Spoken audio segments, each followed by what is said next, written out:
you had Film Threat. I'm sure, I'm going to say like late 90s, mid to late 90s. Did we not hang out or do something?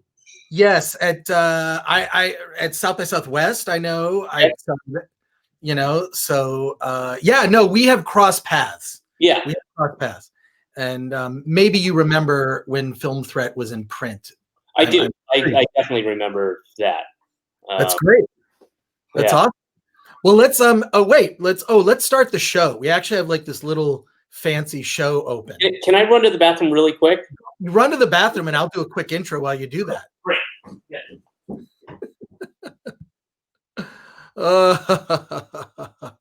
Oh, this is going to be a fun show.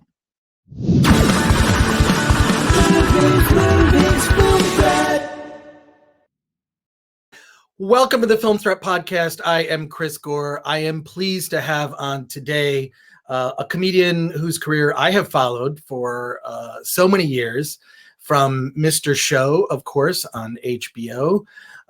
David Cross also plays Tobias on Arrested Development.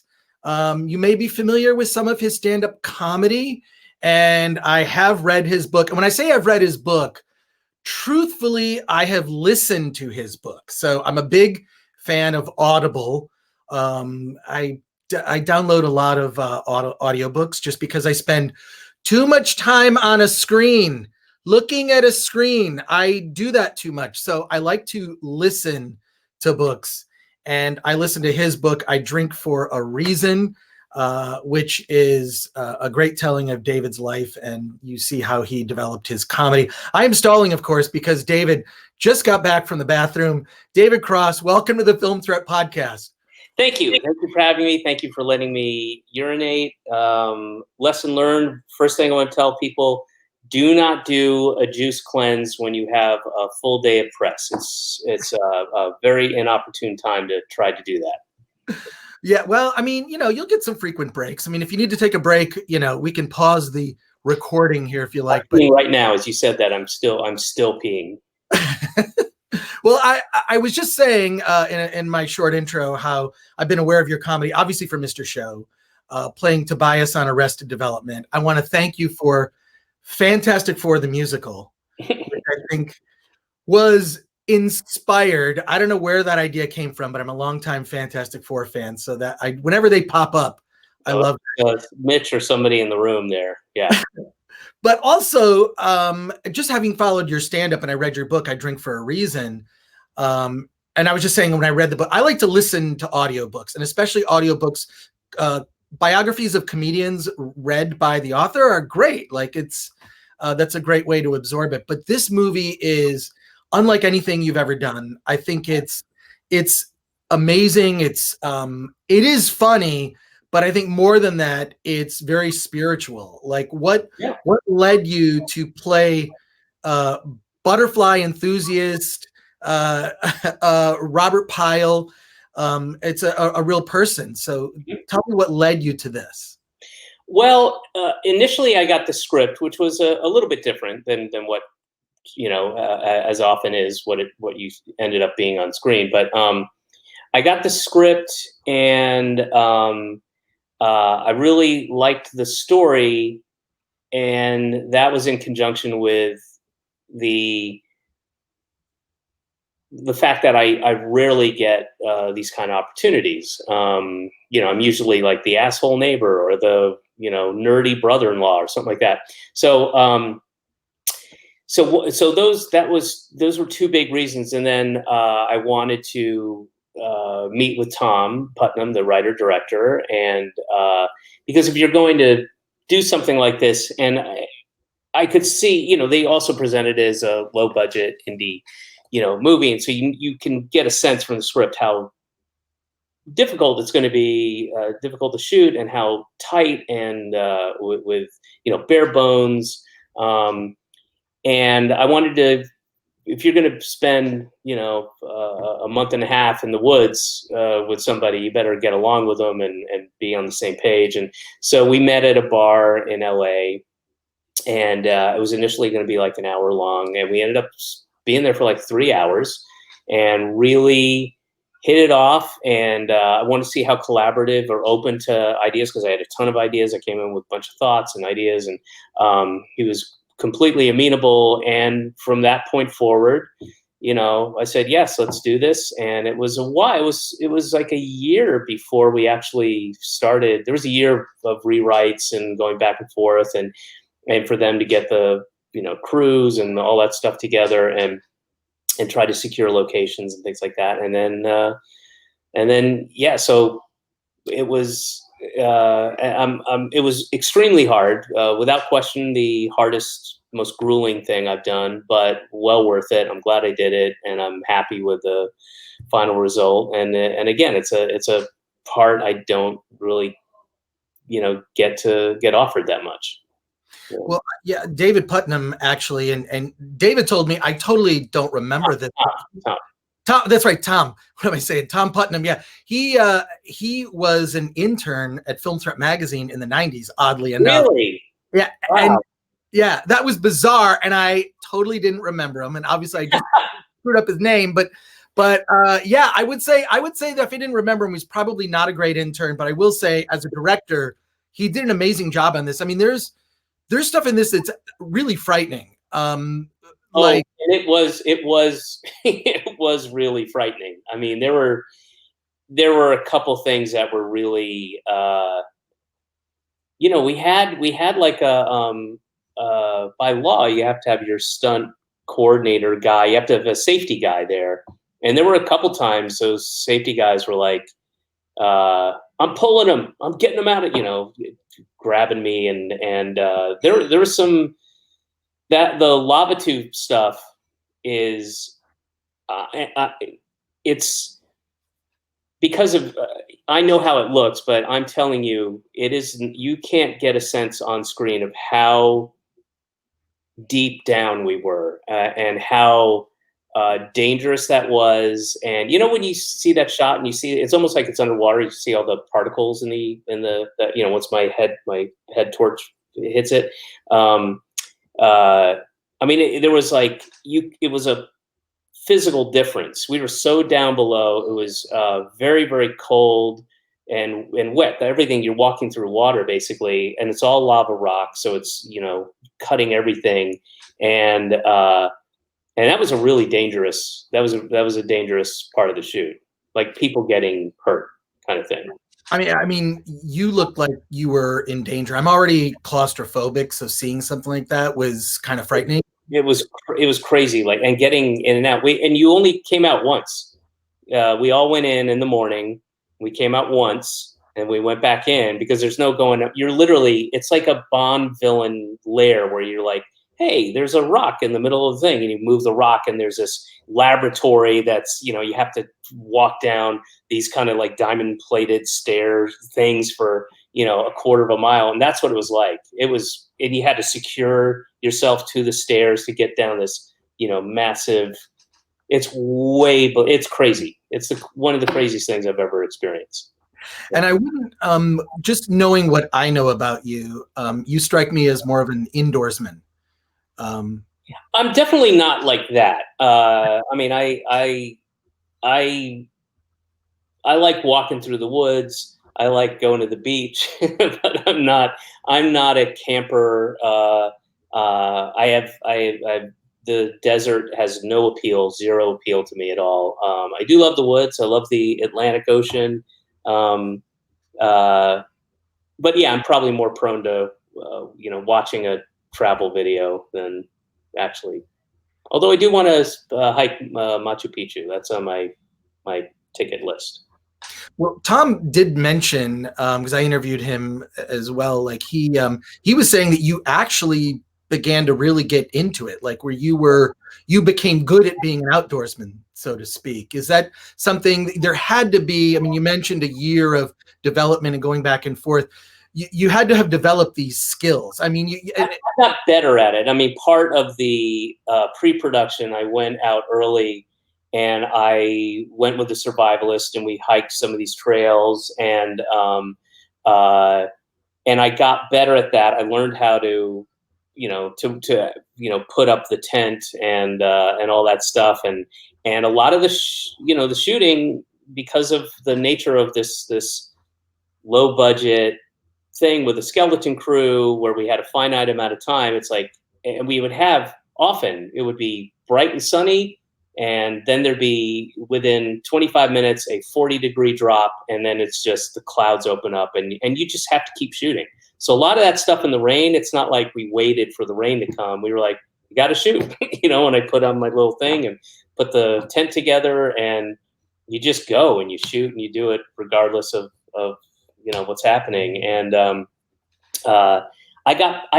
and by better, I should say, I got more inured to it. You know what I mean? It didn't bother me as much. I wasn't thrown as much from the preparation, which started, a month before we started shooting, let's say, to the end of shooting. I just got comfortable with, being like, okay, well, I got to hike up this thing, and there's flood water and rocks coming. Let's just do it.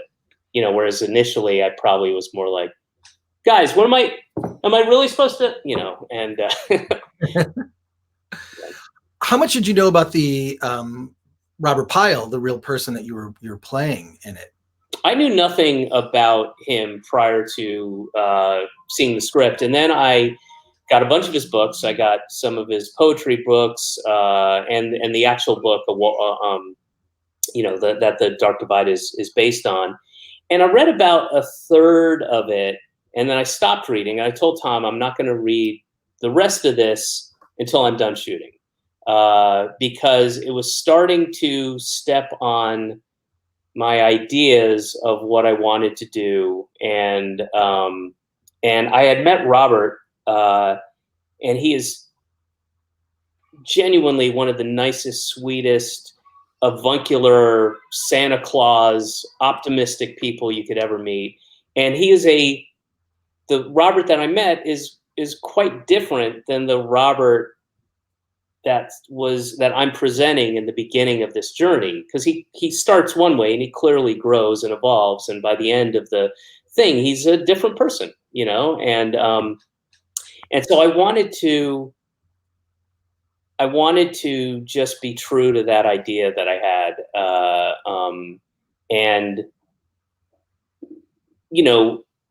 not try to get in his head about what was he thinking in the tent after he saw the Bigfoot print. He's a scientist, and I'm like, I'm just going to do it the way I want to do it. And he was, he's there. He was advising the film, so there was nothing egregious like that's like, wildly off on the. But I wanted to be able to put my take on it. I don't think I would have done quite as good a job if I was, doing that tightrope.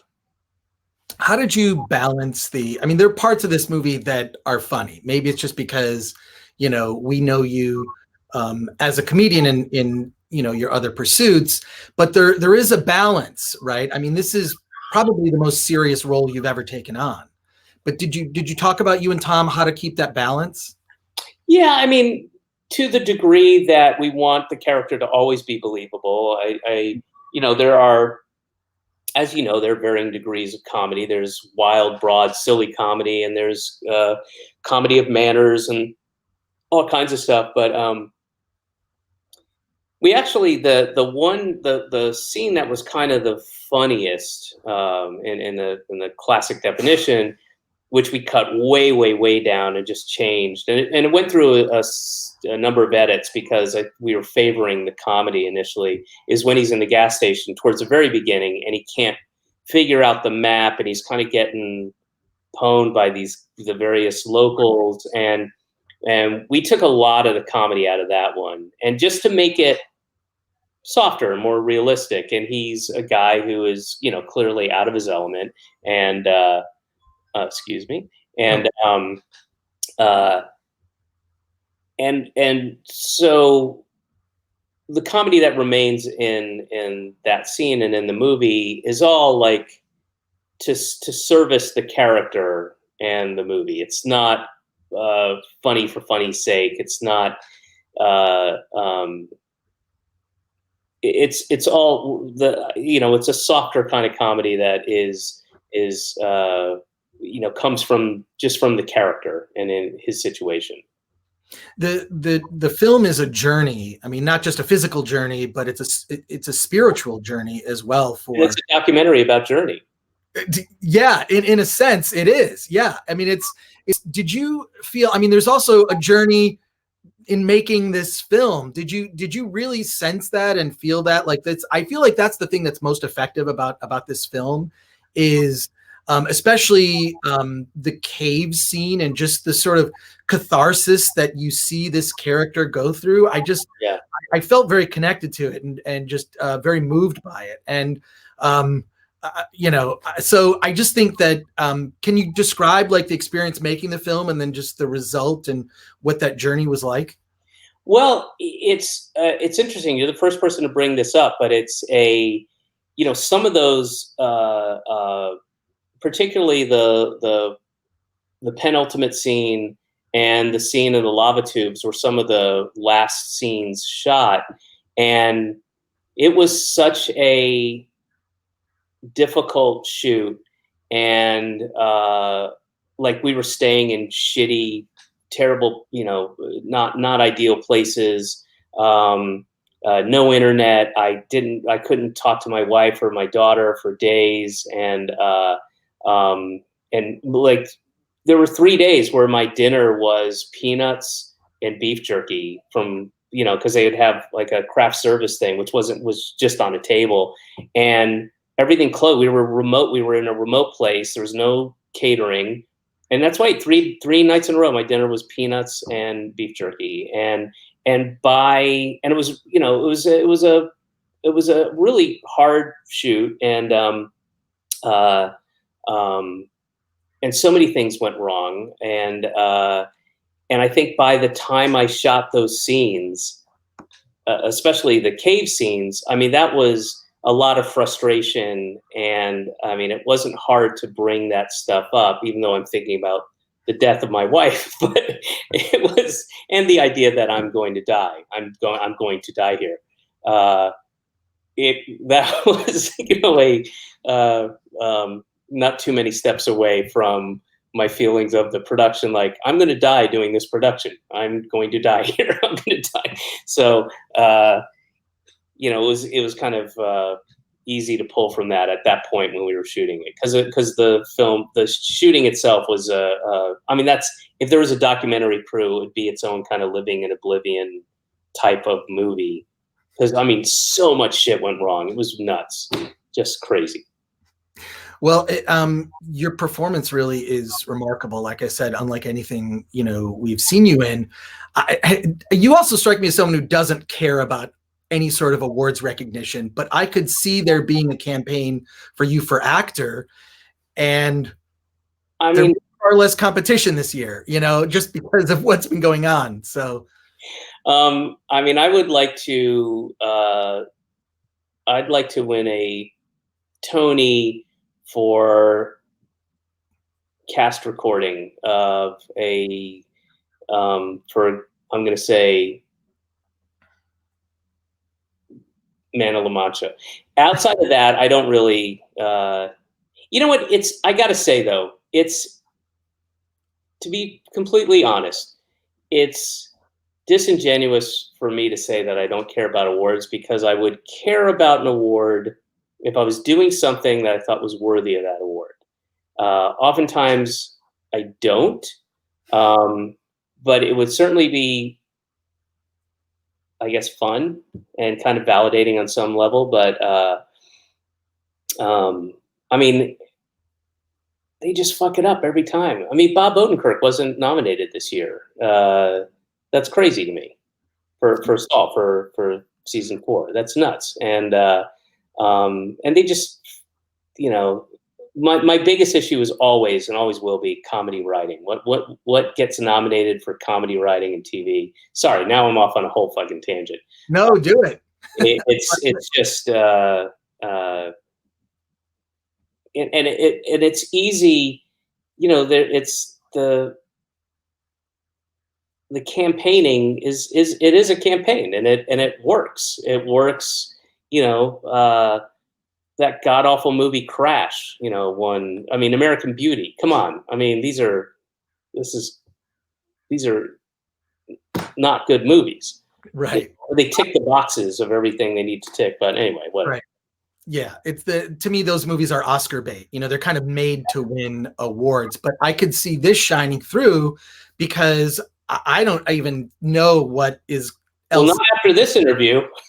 Exactly, not after this one. Well, I'm also, it's interesting to see that both you and Bob, your careers have gone more serious, which I think is amazing, just to see your success, both together and separately. But we live in such politically charged times. Threading the needle with comedy just seems to be more and more difficult. Do you have any thoughts on just where comedy is in general? I know you must have a new comedy special at some point coming up. Well, I was working the same way I worked on the last two specials. I was working from last year back in 2000. At the end of 2019, I'm still actually have to go to Atlanta on the 24th to pick it back up. But I was shooting a serious role, but in the new Genius series for Aretha Franklin, shooting that. And then while I was shooting that, while I was in Atlanta, prior to that, I was doing a lot of stand-up, but in a very informal way, in the way that I kind of accumulated material for the last two, which is just loosely go, host a show, record it, go, there's a nugget of an idea, I'll do that. And I was really about to enter the kind of second phase of that, where I had a bunch of really good material, and I was starting to kind of now hone that material and make that stuff better. And then COVID hit, and twice I put together a show that was outdoors in Brooklyn. And it just, safety, everybody distanced, you can't have too many people there. And I did two of them, and it just doesn't work. It's just not the same thing. It doesn't work. It's not good for developing material. I think if I had the material developed, I could go and do something or do a virtual thing. But I can only develop my material like in a club, in a basement in Brooklyn with 150 people drinking, and that's how I develop my material. So that's gone for a while. So I don't know when the next. I mean, who knows? It'll have to be when we can all. But I'm going to be in Canada starting in January for 6 months, at least 6 months a year for the foreseeable future because of my wife's work. Mm-hmm. So. Canada has their shit together. They don't have a insane, narcissistic, fascist authoritarian as their leader, and Canada isn't filled with QAnon, people who don't trust science. So perhaps I'll be able to develop some material in a Canadian club or space in Toronto shortly, and then I'll be able to do put something out there. I'm dying to, believe me. Well, I mean, it's just, it just shows like how much human connection is so important. You can't do comedy over a Zoom call. It just doesn't, not everything can be a Zoom call. And even the Dave Chappelle special that he did, where people were socially distanced, the material was amazing, but just as you pointed out, it's so hard. You can't do an hour like that. I mean, right. You can do 10, 15 minutes, but an hour is just doesn't. But again, for me, it's about developing the material. Once I got it, I can go and riff and do all that stuff. But I need to have a solid, hour, 20 minutes that I can start from. Well, The Dark Divide is amazing. When this runs, it'll be out. So I hope people see it. However, I'm doing a lot of VOD and going to the drive-in. That's how I've been seeing a lot. It's going to play in the drive-in. It's playing in a bunch of theaters. Drive-ins too in America and Canada. I don't know, if just darkdivide.com will have that information based on where you happen to be, and then it's streaming, or is that, I don't know, VOD streaming? Video on demand. That's how I just see what's new, and I 10, 15, 20 bucks, boom, it's cheap. So congratulations, the movie is amazing. And thank you for doing the Film Threat. I have to thank also our sponsor, Storyblocks. If you go to storyblocks.com/filmthreat, it's all sorts of resources for filmmakers. And David Cross, I've been a fan of you for years, so it's a pleasure to talk to you. As I told you before, I've been reading back when it was a zine. I was reading Film Threat, a long, long time ago. Oh man, that's great to hear. I really appreciate it. Well, everybody go out and see The Dark Divide. It is just surprising, remarkable, and I hope you'll be as moved by it as I was. David Cross, thank you again. Awesome, man. You too. Take care. All right, you too. Thank you. Later.